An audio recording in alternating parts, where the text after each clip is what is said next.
Hello you beautiful people and welcome back to Let's Play Mass Effect 3. We're gonna start by talking to Specialist Trainer. Commander, I've found something you need to see. What have you got? A group of Cerberus scientists cut ties and fled. Perhaps they finally realized they were on the wrong side. We don't know what they were researching, but they were among the Elusive Man's top scientists. They could help build the Crucible. Maybe we could recruit them. Lots of Cerberus people think they're doing the right thing. I know I did. And you were right, Commander. Whatever crimes Cerberus is committing now, I was on Horizon when the Collectors attacked. Really? Yes. I was visiting my family during a university holiday. While the Alliance was running studies, you were saving me and my family. Has the Alliance tried to make contact with the scientists? They've been unable to find them, but they're searching. As is Cerberus. I've been monitoring Cerberus communications. I've charted signal frequency from various Cerberus cells by location and cross-referenced known ship movements. You found them? I believe so, yes. Nice work. Put it on the map and I'll give it a look. It's on the map now, Commander. Thanks. So we have a couple of new missions then available, which is quite nice. Oh no, okay. Game night.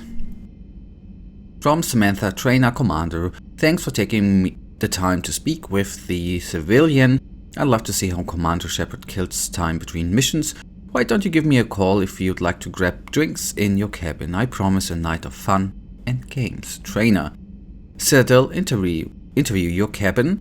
The networks are going wall to wall with coverage of the attack on the Citadel. Everyone's asking questions about Udina's death. Can I get an hour or so with you to talk about what happened? I'm thinking your cabin rather than the conference room so we don't get interrupted. I heard you knew the counselor personally. If you need some time alone or don't want to talk about it, just say the word. Okay, we are gonna go turn to the journal on our ship then too. The students are kicking ass and taking names. They're keeping them on short rotation so they don't burn up. So we end up with lots of shore leave. Next time you hit the Citadel, come by Purgatory. I'll be there if I'm not blaming shit up on the field. And Elysium and evacuation. Oh my goodness, what is up with my talking today? Worse than usual.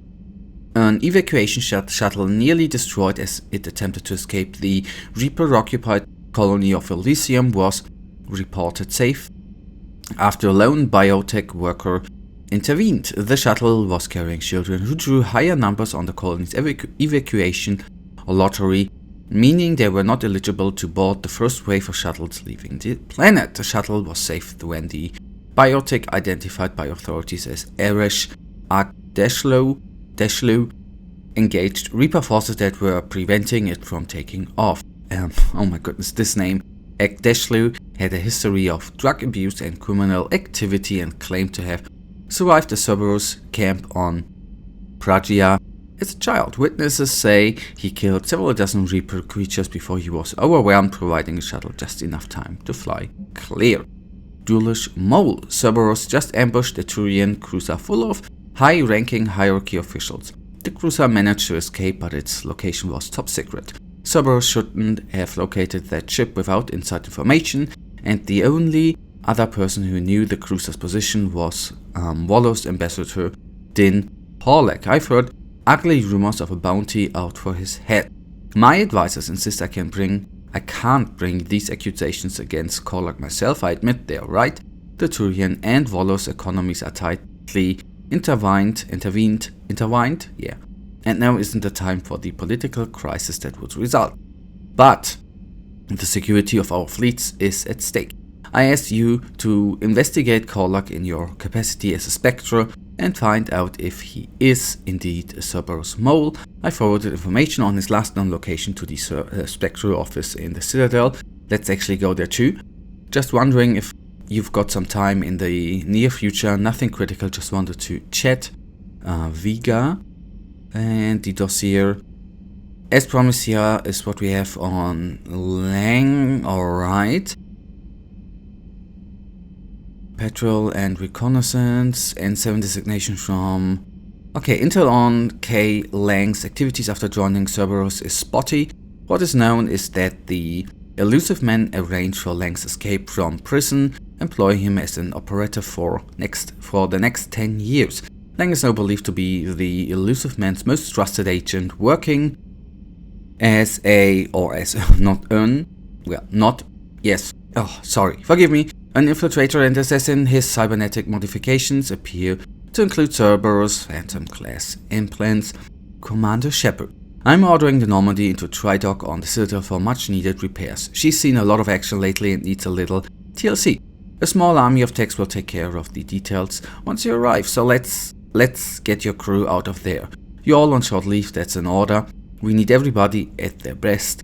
One more thing, Admiral Anderson has an appointment on the wards. Head over there. When you arrive, I hear it's a nice place. So what we are going to do now is actually going to the galaxy map, and then we return to the Citadel. Yeah, I thought about using the shuttle, but if we are here, that is actually a little bit neater in my... Wait a second, personal apartment. Have we already been there? Of that I'm not certain.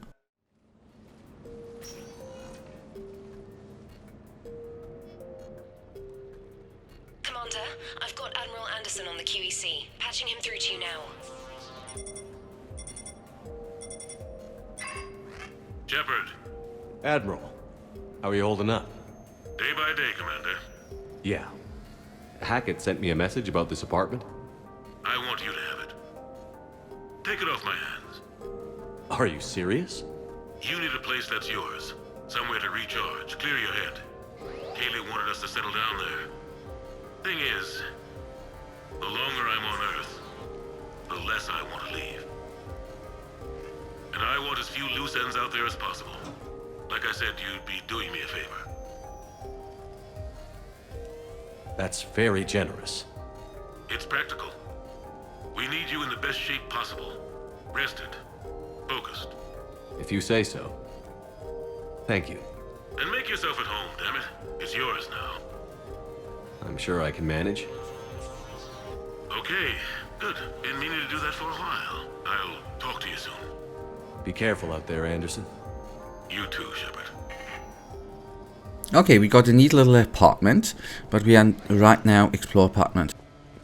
I wanted to say we are not gonna spend that much time here, but maybe we are gonna spend more time than I thought right here, since we should explore it.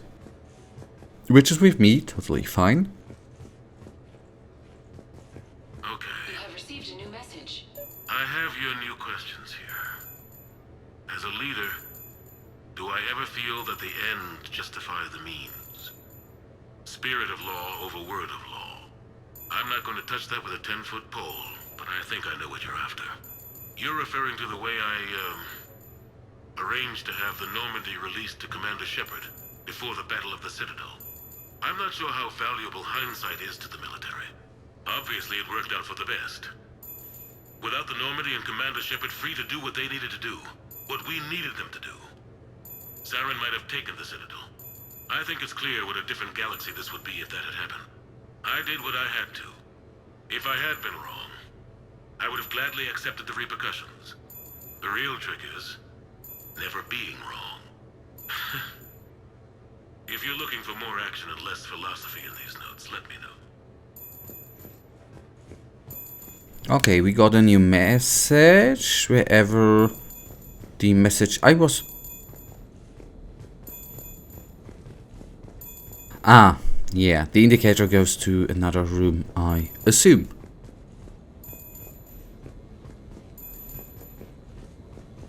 That's the Normandy. Sure, I can talk about Commander Shepard. Big topic. There's been a lot written about the Commander, but most of it isn't true. People are quick to judge. They don't know the whole story. I don't even know the whole story. But I know the man. Worked with him. Fought with him. Trust him with my life. Shepard's had some rough patches. Who of us hasn't? He's been forced to to fight a lot of battles alone. God only knows how he got out of some of that. Makes your head spin. Thing is, you never heard a complaint. Never once got, "No sir, I can't do that." He never hesitated. Few people know what Shepard's been through. I'd like to think I come pretty close. And I worry sometimes he forgets. There's a whole bunch of people who lose sleep over him getting back home. Maybe it doesn't need to be said. Maybe we're too dumb to say it. Soldiers like the Commander are rare. Men like Shepard, even more rare. Okay, thank you. No, it's fine. I got a few minutes. First contact war? Yeah, I was there. My first real combat. First for a lot of us. I remember one night early in the war, strapped to my seat as our transport approached the LZ. Everyone was dead silent. Just the sound of breathing. Good men. I trained with all of them. We were always joking and horsing around, but not this time. Just the rattle of the shuttle. And that heavy breathing. Everyone was thinking the same thing. We're off to fight alien invaders. Aliens. Think about that. We all grew up wondering what was out there. If we were alone in the universe. Now we knew. We weren't alone. And we were in trouble. So there we were. About to face an enemy as different and unknown as we could imagine. I knew I had to say something, keep the men relaxed. So I turned to the soldier beside me, Hendricks, I think, and asked him how his mother was doing. Fine, he said. Why? Because I heard your mom was so ugly the Marines thought she was a Turian. Almost shot her. I got a few smiles. Then Hendricks turned to me and said, "Hell, Anderson, I heard it was a picture of your mama that started this goddamn war in the first place. Scared the Turians shitless." Everyone had a good laugh at that. And the boys fought great that night. Sometimes that's all it takes. A joke, a pat on the back.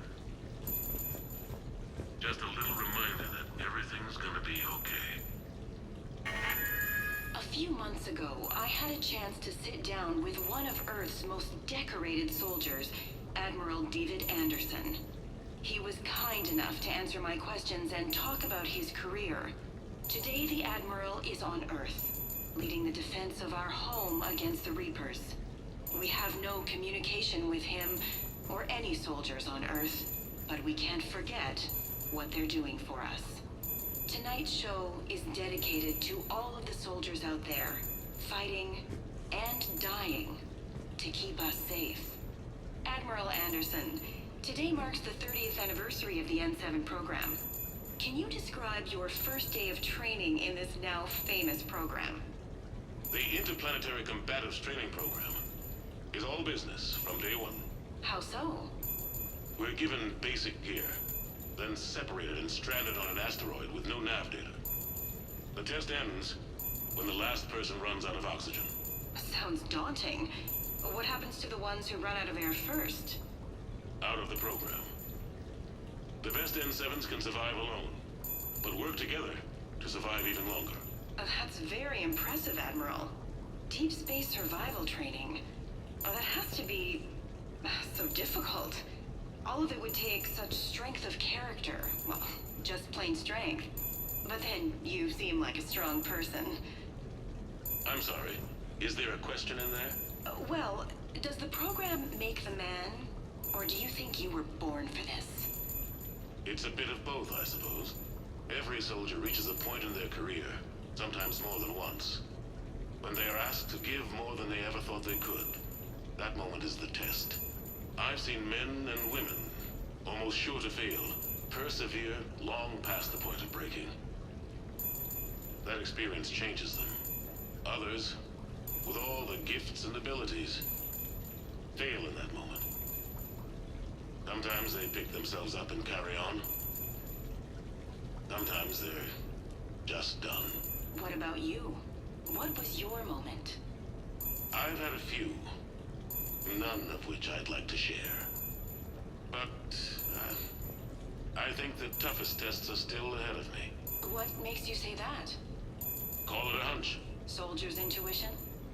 Something like that. Do you trust your intuition? I mean, do you follow your heart over your mind? Well, it depends on the day. No, I suppose if I were to be honest, I do trust my instincts. The problem is, war isn't orderly. And the enemy is never predictable. Even the most experienced veteran is going to find themselves in situations they haven't trained for. In those instances, and there's more than I'd like to admit, your instincts are the only thing keeping you alive. That, and the men and women you're fighting beside. But soldiers are only as good as their leader, isn't that true? Yeah. A good leader can make an okay squad great. A bad leader, well, war tends to make examples of them. What makes a good leader then? A good leader is someone who values the life of his men over the success of the mission, but understands that sometimes the cost of failing a mission is higher than the cost of losing those men. That's a terrible line to have to walk. Yes, it is. But war is a terrible thing. Thank you for your time, Admiral. Thank you. The remainder of this interview was to take a more personal look at Admiral Anderson's life. It wasn't finished when the Reapers invaded. We can only hope that the Admiral and the soldiers under his command survive to tell us the rest of their stories. I'm Khaleesa Al-Jalani. Thank you for watching. And that, you guys, right now, I know it's been a lot here just listening, but we will go on through the new apartment in the next episode.